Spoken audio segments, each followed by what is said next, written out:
എറണാകുളത്തെ marine drive ക്യൂൻസുവലാണ് ഞാനിപ്പോൾ ഉള്ളത്. നമുക്ക് നേരിടാൻ കഴിയാത്ത കുറച്ച് പ്രശ്നക്കാരിവിടെ ഉണ്ട്. അവർ ഞാൻ നിങ്ങൾക്ക് കാണിച്ചു തരാം.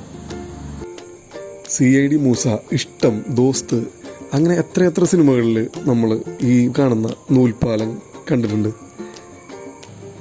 അതുകൊണ്ട് തന്നെ മറൈൻ ഡ്രൈവിലെ ഈ നൂൽപ്പാലങ്ങൾക്ക് പ്രത്യേക ഫാൻ ബേസ് തന്നെ ഉണ്ട് കേട്ടോ. കേരളത്തിൻ്റെ അകത്തുനിന്നും പുറത്തുനിന്നുമായിട്ട് ഒട്ടനവധി ആളുകളാണ് ഒരു ഒഴിവ് ദിവസം ആസ്വദിക്കാനായിട്ട് ഇവിടെ വന്ന് ഒത്തുചേരുന്നത്. എല്ലാവരെയും പോലെ ഞാനും ഇതുപോലെ ഫോട്ടോ ഒക്കെ എടുത്ത് ആസ്വദിച്ച് വരുമ്പോഴാണ് അവിടുത്തെ മെയിൻ പ്രശ്നക്കാരെ തിരിച്ചറിഞ്ഞത്. അതാ, ഫാമിലീസെന്നോ ഫ്രണ്ട്സെന്നോ കപ്പിൾസെന്നോ ഒന്നും നോക്കാതെ പ്രായഭേദമന്യേ എല്ലാവർക്കും അവരിതേ ഈ പണി കൊടുക്കുന്നുണ്ട് കേട്ടോ. അപ്പോൾ വരുന്നവരും പോകുന്നവരും ഇതൊന്ന് സൂക്ഷിക്കുക കേട്ടോ.